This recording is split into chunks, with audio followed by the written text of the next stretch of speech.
Happy Teachers Day, ma'am. Thank you.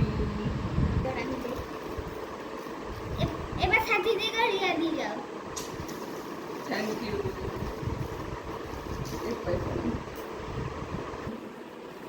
Thank you.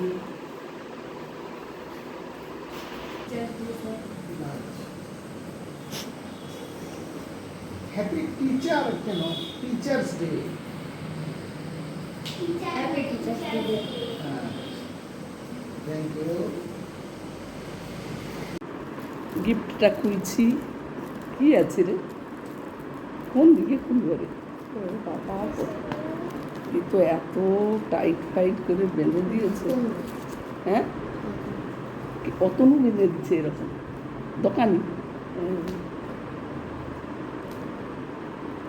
সালা, মানে অতনুর কাছে কিনছু, আবার সাঁতরা দোকানেও গেছি। এত গিফট কি হবে? হ্যাঁ, কি গিফট দিচ্ছে রে?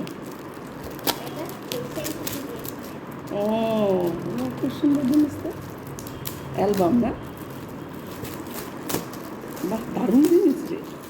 এই যে দেখো, আমার ছোট্ট স্টুডেন্ট গিফট দিয়েছে আমাকে, রবীন্দ্রনাথ ঠাকুর। খুব সুন্দর গিফট। আমি বুকের মধ্যে রেখে দিলাম, কারণ রবীন্দ্রনাথই আমাদের প্রেরণা, মানে রবীন্দ্রনাথ ঠাকুরই আমাদের প্রেরণা। সরি। আর এটা দেখি, এটা কীভাবে খুলবো। কি কাঁচি লাগবে না?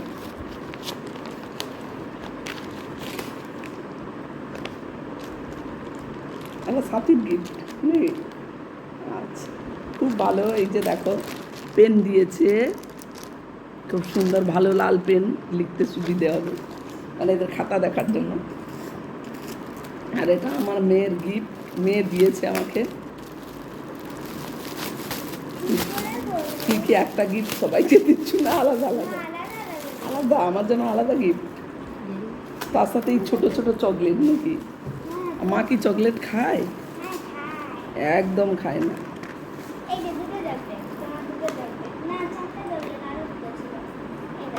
এগুলো তো তুই নিজে খাবি, জানো তো মা খাবে না। মা খাবে না তুমি জানো, ওই জন্য এনেছো, আমি জানি। যেটা মানে বুদ্ধি বুদ্ধি। এই যে পেনটা খুলতে পারছি না। এই যে দেখো, আমার মেয়ে এই পেনটা গিফট করেছে। তো আজকে টিচার্স ডে, আজকে কিছু বলতে চাই আমি। আরও গিফট আছে। তো আমি ভাবলাম এখানেই সমাপ্ত, পড়ে গেছে, বেড়ে গেছে। হ্যাপি টিচার্স ডে হবে। রিজু, তুমি কি লিখেছো ওটা দেখো। এস কোথায় গেছে? এই যে দেখো, আমার মেয়ে দিয়েছে। আজকে টিচার্স ডে। তো আজকে একটা কথা বলি। আমি অ্যাকচুয়ালি স্কুল টিচার নই, কিন্তু আমার হাজব্যান্ড স্কুল টিচার। আমি এদেরকে পড়াই। এরা 5 থেকে আমার কাছে পড়ছে, এখন 7-এ পড়ে। এরা 3 বছর পড়ছে আমার কাছে।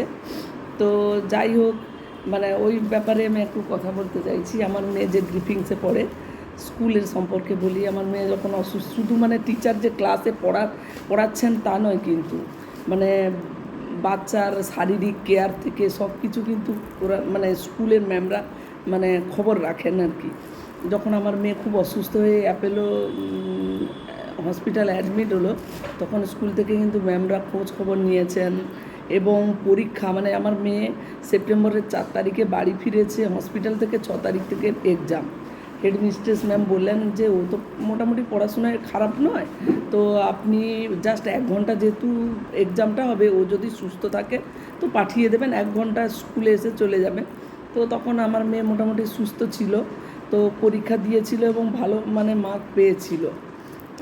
তো এই যে ম্যামরা, এবং লাস্টে যখন আমার মেয়ে বারবার অসুস্থ হয়ে পড়ছে, তখন কিন্তু স্কুল থেকে ম্যামরা ফোন করেই, মানে হেডমিস্ট্রেস ম্যামই আমাকে ফোন করে বলেছিলেন যে ম্যাডাম আপনি একবার ওয়েস্ট বেঙ্গলের বাইরে নিয়ে যান, তো বারবার কেন এরকম অসুস্থ হচ্ছে। তারপর আমরা মানে কি করব না এরকম ভেবে ভেবে লাস্টে ভুবনেশ্বর এমসে গেলাম। সেখান থেকে আমার মেয়ে মোটামুটি সুস্থ রয়েছে। তো স্কুল যে, মানে স্কুলে ম্যামরা শুধু পড়াচ্ছেন বা একজন টিচার হিসাবে শুধু পড়ানো তা নয়, কিন্তু মানে স্টুডেন্টের সব কিছু, তাদের সঙ্গে বন্ধুর মতো মেশা, এরা যে আমার স্টুডেন্ট, এরা পুরো আমার কাছে ফ্রি একদম, মানে স্কুলের গল্প এসে বলে আমি শুনি, পর যখন দেখি ওদের মুড নেই পড়ার তখন কিন্তু আমি পড়াই না, তখন ওদের সঙ্গে গল্প করে সময় পাস করি।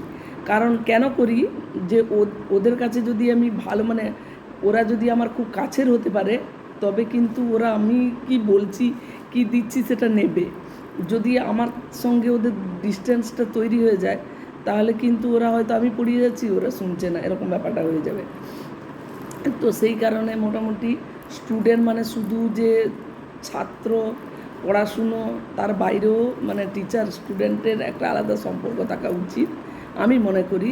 তো সেই জন্য ভাবলাম আপনাদের সঙ্গে এটা একটু শেয়ার করি, তাই আমি বললাম যদি কিছু ভুল থাকে প্লিজ ক্ষমা করে দিও। Bye bye.